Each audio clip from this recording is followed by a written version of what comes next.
Hello, executive coaches. This is Sherry Prindle, one of your instructors. And as you're planning your approach to executive coaching, I would like to give you some questions to ponder. First of all, how do you feel executive coaching differs from life coaching? Have you had coaching experience with different coaches? What did you like about the coaching? What did you not like? And if you haven't hired a coach, why not? What is your perception of coaching? And how do you want to get through to people in a different way so that people will take advantage of what you offer? Just some thoughts. Think about what you would like to see happen in your career, your life, and the days that you're with us as a result of this course. Being a certified executive coach might mean that you go out and get coaching clients. It may just be that you add to your current skill set as a leader. It may also mean that you improve your own personal goal setting and achieving capacity just personally. There's a lot that can be gained from this. And so I'd like for you to think in all those areas about what we can do for you to make this a valuable and useful process. In fact, what is it that you love about the idea of executive coaching?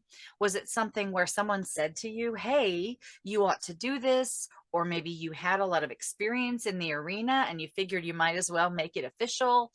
Or was there some problem that you see in leadership that you really want to solve? Or some new like thought or idea that you would like to move forward in the world through your coaching? Really think about your inspiration, your why in that arena. So I'd also like to make sure that you've thought about whom you'd like to work with. What kinds of clients? Were you hoping that an organization might hire you to coach their leadership team? If so, what type of organization? Is there a particular industry or organization size you'd like to work with?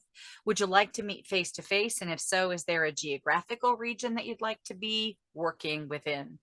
And then as you think about within an organization, were you hoping to work with the highest level C-suite governance level? Were you hoping to work with upper level managers, mid-level managers, new managers? Are you hoping to kind of help create succession plans for people, emerging leaders, all of the above? And if more than one of those groups is your target, how do you feel you might need to differentiate your coaching for those different types of groups?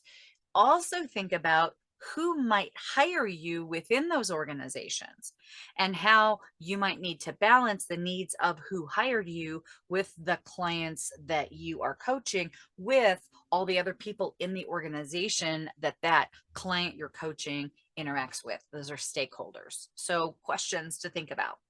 Also, think about who you consider an executive. Is it someone that works for an organization, or is your target audience more a solopreneur or a small business owner, or maybe someone who is a community leader, a spiritual leader? That word executive really just means that they're kind of in charge of things, right? That they're in some sort of a role that others look up to. Another thing to consider besides just your audience is the solution you offer. So if I say I work with this group, then usually the next sentence says helping them do such and such, right? So to have a complete vision of what your executive coaching practice looks like, you would want to have a feel for who you work with and then what you help them with. So is it goal setting and achievement? Is it making behavior changes? Is it improving their supervision? Is it time management, communication skills? Do you have maybe some pet project that is incredibly important to you? I know one of our graduates was really big on engagement and just seeing that there was such low engagement on the part of employees. And that's what he wanted to do, was coach people on how to create an engaging workforce. Uh, it is absolutely reasonable in this realm to say, I want to help with all of those things, that any successful executive needs good time management and communication and negotiation and on and on. So you can absolutely say, I want to help them be successful in their role. That is fine, but still kind of have a sense of it so that you can kind of answer the question, what do you do? Well, I work with this type of group and I help them do this. And then again, oppositely, you may actually have a specific thing you help with. It's fine to be either one, but it's important to have a sense of what that is. And if you don't know these questions, this is the kind of thing that you'll want to ask us when you arrive in your coach certification. So another thing I alluded to was this idea of having a unique point of view. Interestingly enough, sometimes more important than your education or experience is that you have a philosophy or an approach that's unique. You have noticed something in a particular way that it seems like other people aren't meeting that need. So think about that. Do you have some kind of a unique take or approach or point of view that you're bringing to the table? And you may have one, but you just didn't realize it. So that's why I would like for you to kind of think about it, maybe even ask people that know you what they think that might be for you.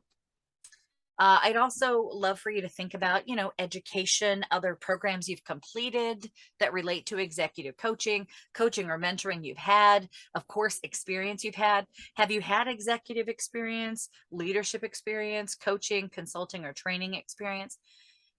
If the answer is no, that can still be okay, because perhaps that point of view that you have or some specific type of expertise you bring to the table can do it. I know I just tended to have a natural ability to intuitively kind of get down to the heart of problems and strip away barriers and help people really see what it was that they were dealing with, and then to take ideas and break them down into action steps. That was my expertise and still is. And so it didn't matter so much whether I had those other credentials.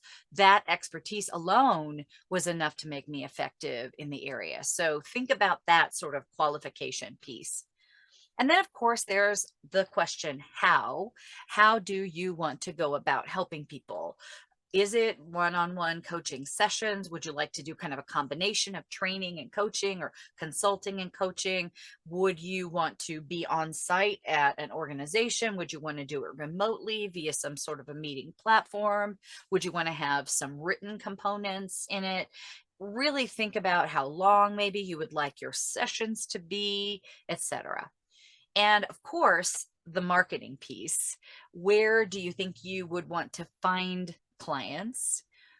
Would you be doing a full-time job at the same time as doing a little coaching? Is this more something you want to do as a labor of love, or is this something that you want to make a primary source of income? If so, how many clients would you like to have? What kind of revenue would you like to make? This is all fun. So take a moment, get a feel for why you're here, who you are that you're bringing to the table, and where you'd like to go as a certified executive coach.